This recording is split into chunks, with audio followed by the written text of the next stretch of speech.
Assalamualaikum warahmatullahi wabarakatuh. Kembali lagi bersama Diki Pratama dengan nomor induk 20210151. Di sini saya akan menjelaskan tentang pengertian psikologi pendidikan. Yang pertama, saya akan menjelaskan tentang pendidikan psikologi pendidikan. Yang pertama, psikologi pendidikan adalah ilmu yang mempelajari bagaimana manusia belajar dalam pendidikan. Pengaturan, efektivitas, kompetensi pendidikan, psikologi pengajaran, dan psikologi sosial. Dari sekolah sebagai organisasi, psikologi pendidikan berkaitan dengan bagaimana siswa belajar dan berkembang, dan sering terfokus pada subjek kelompok seperti berbakatnya anak-anak dan mereka yang tunduk pada khusus penyandang catatan-catatan. Di sini menurut Muhyiddin Syekh pada 2002, pengertian psikologi pendidikan adalah sebuah disiplin psikologi yang menyelidiki masalah psikologi yang terjadi dalam dunia pendidikan. Berdasarkan Etipedia Amerika, pengertian psikologi pendidikan adalah ilmu yang sering berprinsip dalam proses pengajaran yang terlibat dengan penemuan dan menerapkan prinsip-prinsip dan cara untuk meningkatkan keefisienan di dalam pendidikan. Seterusnya, di sini ada lagi tentang pengertian psikologi. Adalah sebuah bidang studi yang berhubungan dengan penerapan pengetahuan tentang perilaku manusia untuk usaha-usaha kependidikan. Sedangkan menurut Peter Yangaton, pengertian psikologi adalah studi sistematik tentang proses-proses dan fakta-fakta yang berhubungan dengan pendidikan. Itu saja penjelasan tentang pengertian pendidikan psikologi. Terima kasih banyak atas perhatiannya, dan sekian dan terima kasih. Halo, perkenalkan nama saya Dini Mara Hanifah dengan nomor induk 202-10011. Di sini saya akan menjelaskan tentang metode psikologi pendidikan yang sering digunakan, di mana ada 10 metode. Yang pertama ada observasi, yang kedua tes atau metode seperti tugas, yang ketiga ada eksperimen, yang keempat ada kuesioner, yang kelima ada studi kasus, yang keenam ada metode indirect, yang ketujuh ada pendekatan longitudinal, yang kedelapan ada pendekatan transversal, yang kesembilan ada pendekatan lintas budaya, dan yang terakhir adalah metode direct. Untuk observasi di sini adalah suatu cara dengan mengamati tingkah laku dan memperhatikan secara psikis atau secara mental partisipan atau siswa. Yang kedua ada tes atau metode seperti penugasan, yaitu metode yang isinya tentang pertanyaan-pertanyaan yang akan diberikan kepada partisipan. Yang ketiga ada eksperimen. Dalam metode eksperimen ini, peneliti sengaja menimbulkan gerak atau pernyataan jiwa yang dijadikan rangsangan-rangsangan sebagai bahan penelitian atau sebagai alat penelitian. Yang keempat ada kuesioner atau angket. Nah, kuesioner atau angket di sini juga merupakan alat ukur atau suatu instrumen pengumpulan data. Yang kelima ada studi kasus. Nah, studi kasus merupakan metode penyelidikan dalam psikologi pendidikan dengan mencari tahu latar belakang ekonomi, budaya, fisik, dan mental anak yang sedang diteliti. Yang keenam ada metode indirect. Nah, metode indirect ini merupakan metode yang dilakukan secara tidak langsung kepada anak atau partisipan tanpa melalui perantara atau pihak lain. Yang ketujuh, ada metode pendekatan longitudinal, di mana metode ini memerlukan jangka waktu yang lama untuk menyelidiki anak-anak atau partisipan. Yang kedelapan, ada metode transversal. Nah, metode ini merupakan cara untuk menyelidiki orang dari kelompok umur yang berbeda, di mana di sini akan disediakan 2 sampel dengan usia yang berbeda. Nah, di situ kita uji apa perbedaan dan kesamaan dari usia yang berbeda ini. Yang kesembilan ada pendekatan lintas budaya. Nah, maksud di sini adalah psikolog pendidikan yang satu ini membandingkan anak dari umur yang sama tetapi dalam latar belakang yang berbeda atau lingkungan yang berbeda. Nah, di sini bakal terlihat kebiasaan-kebiasaan yang sering dilakukan dari setiap siswanya atau setiap anak, setiap partisipan dengan latar belakang yang berbeda antara satu dengan yang lainnya.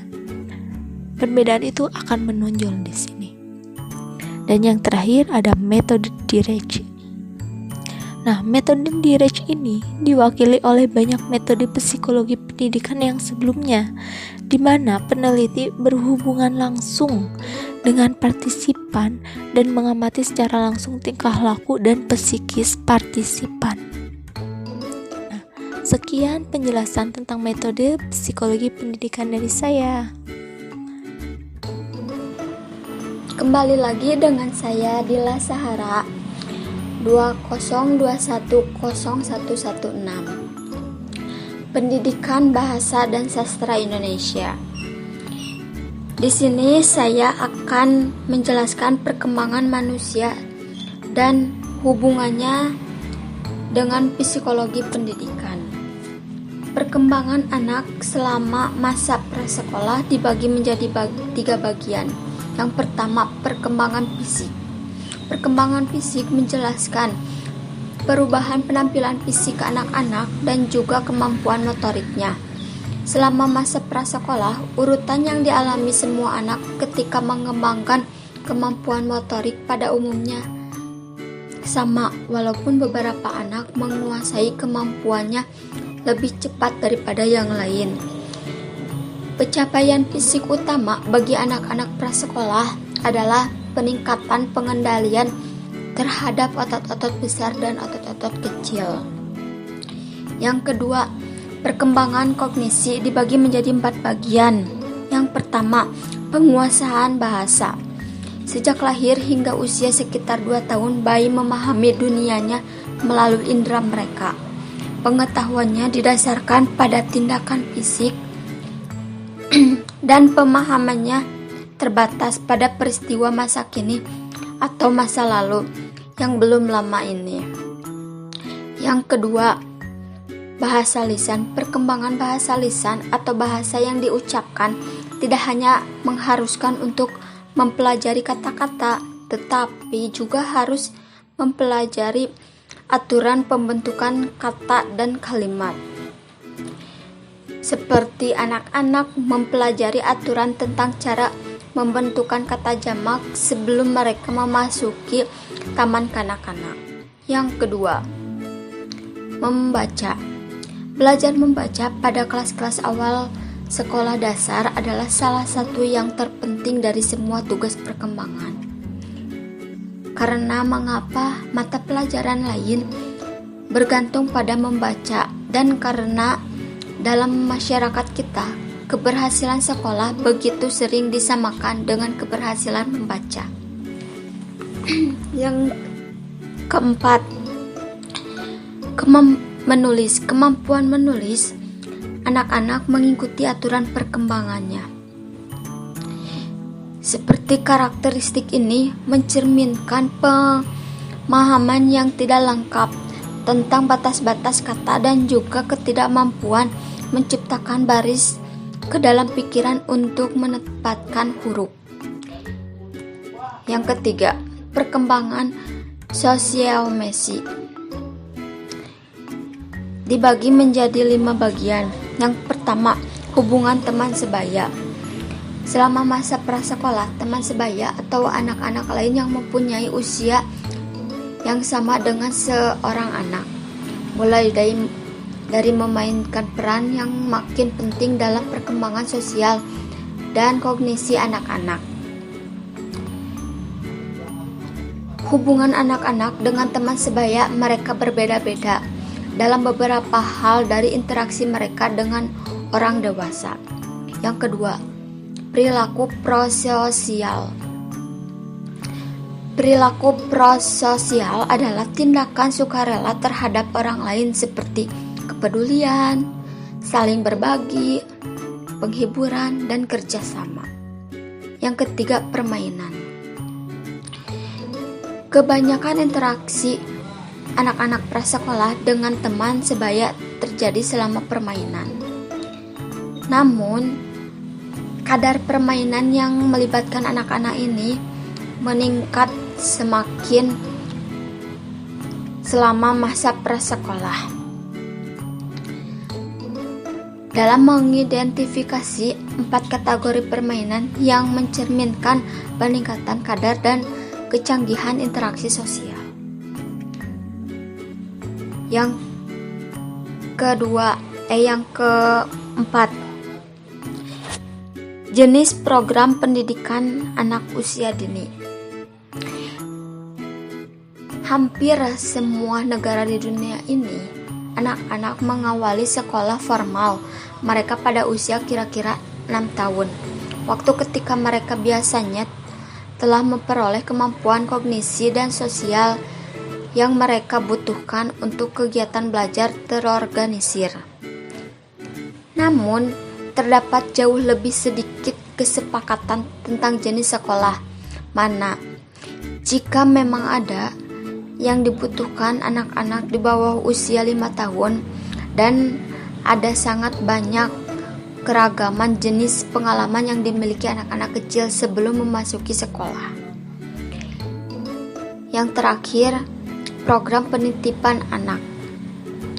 Program penitipan anak eksis terutama untuk menyediakan layanan pengasuhan anak bagi orang tua yang bekerja. Program tersebut berkisar mulai dari pengasuhan bayi, di mana seorang dewasa merawat beberapa anak, hingga program prasekolah yang terorganisir. Sekian dari saya.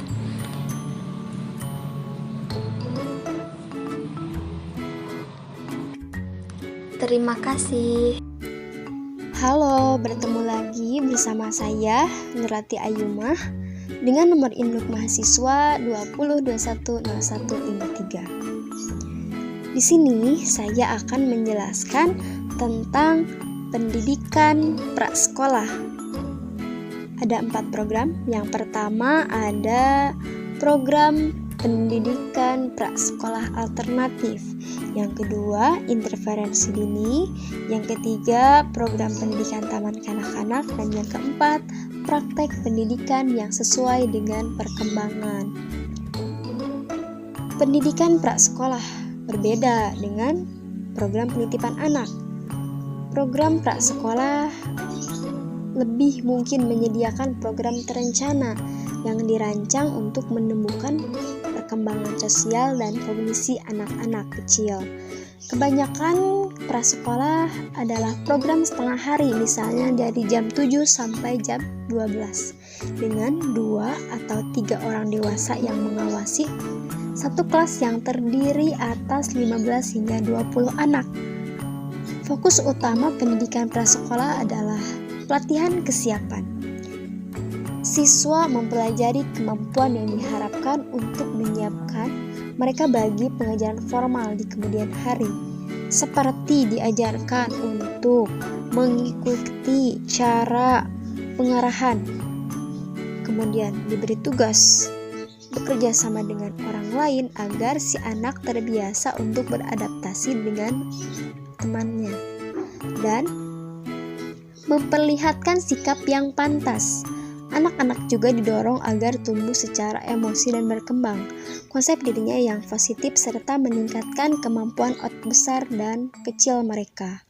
Hari-hari prasekolah biasanya terdiri atas berbagai kegiatan yang agak terstruktur, yang berkisar mulai dari proyek seni, diskusi kelompok, hingga permainan dalam ruang dan luar ruang yang tidak terstruktur agar si anak tidak merasa bosan dan jenuh. Kegiatan ini sering diorganisasikan berdasar tema tertentu. Misalnya, bab mata pelajaran tentang binatang dapat saja meliputi kegiatan membuat gambar binatang, memerankan perilaku binatang, mendengar cerita tentang binatang, dan melakukan perjalanan ke kebun binatang. Oke, yang pertama, program prasekolah alternatif. Program prasekolah alternatif untuk anak-anak dari latar belakang yang kurang beruntung diperkenalkan dalam skala besar sebagai bagian dari keseluruhan program Head Start Federal yang dimulai pada tahun 1965. Head Start adalah bagian dari perang Presiden Lyndon Johnson melawan kemiskinan, upaya untuk memutuskan siklus kemiskinan. Gagasannya ialah memberikan kepada anak-anak yang kurang beruntung, yang terancam atau sebagai kelompok oleh kegagalan sekolah. Michelot 1998, Stepek dan Ryan 1997 untuk kesempatan memulai sekolah formal mereka dengan kemampuan akademis dan sosial yang sama dengan dimiliki anak-anak kelas menengah. Lazimnya, Head Start meliputi program pendidikan masa anak-anak awal yang dirancang untuk meningkatkan kesiapan sekolah. Namun, program tersebut juga sering mencakup layanan kesehatan dan gigi bagi anak-anak, setidaknya sekali menyantap hidangan papas per hari dan layanan sosial bagi orang tua. Yang kedua, interferensi dini. Kebanyakan program prasekolah alternatif termasuk Head Start telah mulai bekerja sama dengan anak-anak dan orang tua mereka ketika anak-anak tersebut berusia 3 atau 4 tahun.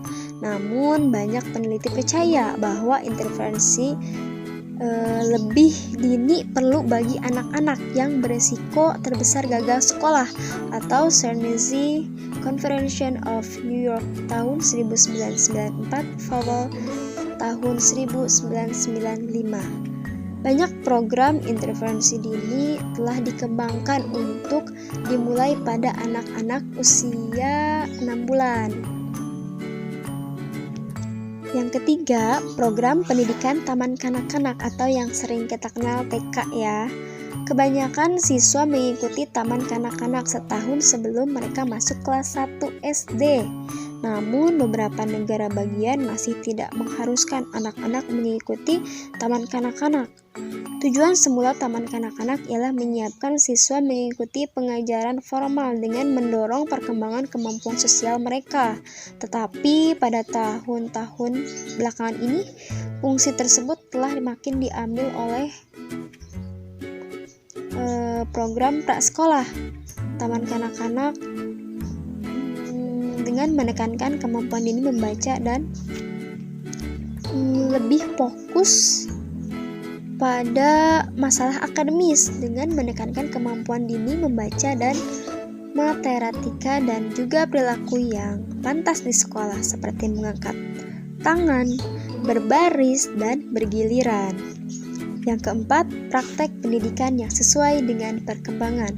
Konsep yang akhirnya makin dianggap penting dalam pendidikan masa anak-anak awal adalah praktek yang sesuai dengan perkembangan. Ini adalah pengajaran yang didasarkan pada karakteristik dan kebutuhan masing-masing siswa, bukan usia mereka. Bowman 1993, Elkin tahun 1989, National Association for the Education of Young Children telah menjelaskan praktek yang sesuai dengan perkembangan bagi siswa yang berusia 5 hingga 8 tahun.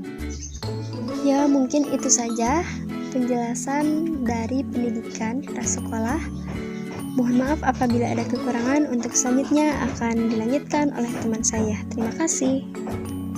Hai guys, saya Muhammad Maulana Yusuf dari Prodi Pendidikan Bahasa dan Sastra Indonesia dengan NIM 2021017. Dan di sini saya akan menjelaskan perkembangan anak selama masa sekolah dasar. Anak-anak yang memasuki kelas 1 berada dalam periode transisi dari pertumbuhan pesat masa anak-anak awal ke tahap perkembangan yang lebih bertahap. Perubahan perkembangan mental maupun sosial menjadi ciri khas masa sekolah awal. Beberapa tahun kemudian, ketika anak-anak mencapai kelas-kelas sekolah dasar yang lebih tinggi, mereka mendekati akhir masa anak-anak dan memasuki masa pra-remaja. Keberhasilan anak-anak di sekolah sangat berperan penting selama masa sekolah awal. Karena pada kelas-kelas sekolah dasarlah mereka terutama mendefinisikan diri sebagai siswa yang terbagi menjadi 6, yaitu yang pertama, perkembangan fisik. Ketika anak-anak melewati kelas-kelas sekolah dasar, perkembangan fisik mereka mengalami perlambatan jika dibandingkan dengan masa anak-anak awal. Anak-anak berubah relatif sedikit ukuran tubuhnya selama masa sekolah dasar. Yang kedua, perkembangan kognisi. Antara usia 5 dan 7 tahun, proses pemikiran anak-anak mengalami perubahan penting. Ini adalah periode peralihan dari tahap pemikiran praoperasi ke tahap operasi konkret. Dan yang ketiga, perkembangan sosio-emosi. Pada saat anak-anak memasuki sekolah dasar, mereka telah mengembangkan kemampuan pemikiran, tindakan, dan pengaruh sosial yang lebih rumit. Hingga saat ini, anak-anak pada dasarnya bersikap egosentris dan dunia mereka adalah dunia rumah, keluarga, dan mungkin prasekolah dan pusat penitipan anak. Dan yang keempat, makin pentingnya peran teman sebaya. Pengaruh keluarga si anak yang merupakan kekuatan utama selama masa anak-anak awal terus berperan penting ketika orang tua menjadi panutan sikap dan perilaku. Selain itu, hubungan dengan saudara laki-laki dan perempuan mempengaruhi hubungan dengan teman sebaya, dan rutinitas dari rumah diperkuat atau harus diatasi di sekolah. Dan yang kelima, persahabatan pada masa anak-anak pertengahan. Selama masa anak-anak pertengahan, pemahaman anak-anak tentang persahabatan juga menjadi dewasa. Persahabatan adalah hubungan sosial terpenting antara teman-teman sebaya selama masa anak-anak. Dan hal itu mengalami serangkaian perubahan sebelum masa dewasa. Dan yang keenam, penerimaan teman sebaya. Salah satu aspek penting hubungan sebaya pada masa anak-anak pertengahan ialah penerimaan atau status dalam kelompok sebaya. Anak-anak yang populer adalah orang yang sering disebut teman sebaya. Mereka sebagai orang yang mereka sukai dan paling jarang sebagai orang yang mereka benci. Halo guys, balik lagi dengan saya Anggari Fitriani Ramdhani dengan NIM 202100030. Nah, di sini saya akan menjelaskan tentang perkembangan anak selanjutnya, yaitu perkembangan anak selama masa sekolah menengah pertama dan masa sekolah menengah atas atau menengah akhir. Nah, periode perkembangan remaja dimulai dengan pubertas. Periode pubertas atau masa remaja awal adalah bentuk perkembangan fisik dan intelektual yang pesat. Masa remaja pertengahan atau SMP adalah periode penyusunan dan pengintegrasian perubahan masa remaja awal yang lebih stabil. Dan masa remaja akhir atau masa SMA ditandai oleh peralihan ke tanggung jawab, pilihan, dan kesempatan masa dewasa. Dalam bagian ini, kita akan mengkaji perubahan utama yang terjadi ketika anak tersebut menjadi remaja, dan kita akan mempelajari bagaimana sih perkembangan remaja mempengaruhi struktur pengajaran, kurikulum, dan struktur sekolah. Nah, perkembangan yang pertama apa tuh? Perkembangan yang pertama yaitu perkembangan fisik. Nah, pubertas adalah serangkaian perubahan fisiologis yang mengakibatkan organisme yang tidak matang sanggup melakukan reproduksi. Nah, hampir setiap organ dan sistem tubuh dipengaruhi oleh perubahan ini. Anak prapuber dan remaja pascapuber berbeda penampilan luar karena perubahan tinggi badan dan proporsi tubuh dan perkembangan ciri-ciri seks primer dan sekunder.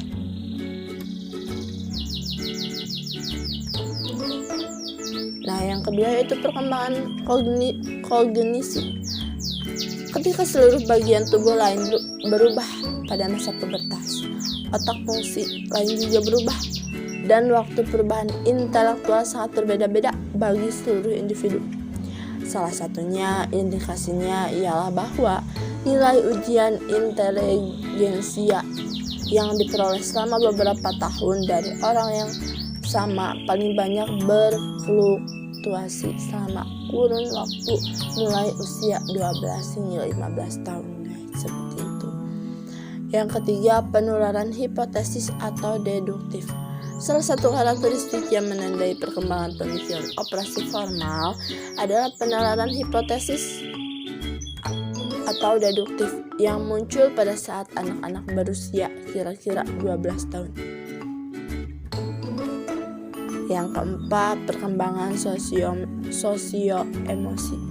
Pada masa remaja, anak-anak juga mengalami perubahan penting dalam kehidupan sosial dan emosi mereka.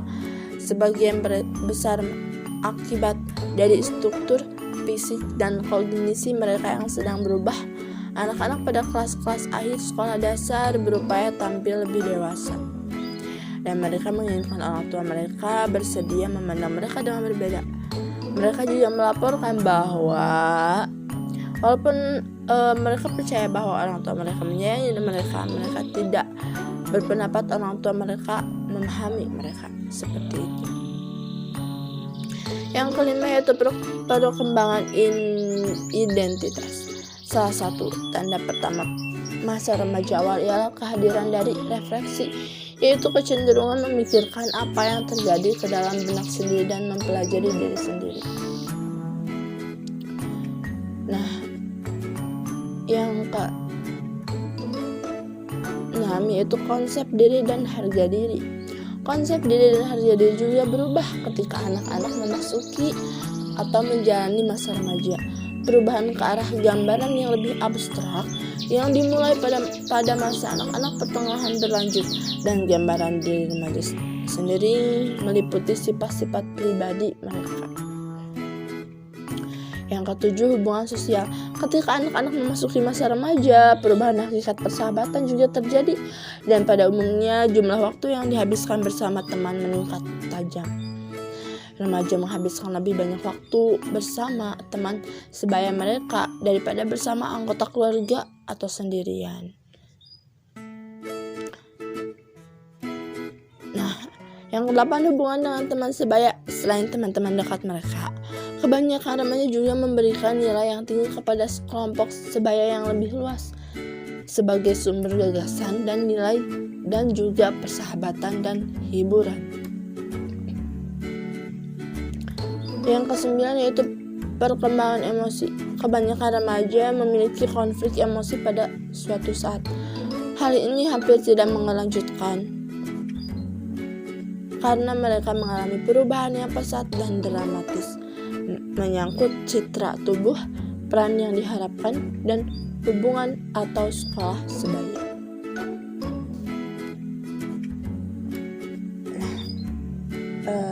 Itu aja teman-teman, terima kasih. Halo, kembali lagi bersama saya Diki Pratama. Di sini saya akan menjelaskan tentang manfaat psikologi pendidikan. Di sini ada 10 manfaat psikologi pendidikan. Yang pertama, itu kita harus memahami perbedaan siswa-siswa kita atau mahasiswa-mahasiswa kita. Yang kedua, kita harus tercipta suasana belajar yang kondusif supaya siswa atau mahasiswa nyaman. Yang ketiga, strategi pembelajaran yang tepat. Yang keempat, memberikan bimbingan bagi siswa-siswa kita atau mahasiswa-mahasiswa kita. Yang kelima, interaksi yang tepat dengan siswa dan ataupun mahasiswa supaya memberikan interaksi yang tepat kepada siswa atau mahasiswa. Yang keenam, adanya evaluasi pembelajaran. Yang ketujuh, memotivasi belajar kepada siswa-siswa kita ataupun kepada mahasiswa-mahasiswa kita. Yang kedelapan, penetapan tujuan pembelajaran. Dan yang kesembilan, memahami media belajar yang tepat supaya mahasiswa-mahasiswa ataupun siswa-siswa memahami apa yang kita jelaskan. Dan yang terakhir, yang ke-10, kita harus menyusun jadwal pembelajaran. Seperti itu. Mungkin itu saja yang saya jelaskan tentang manfaat psikologi pendidikan. Sekian dan terima kasih.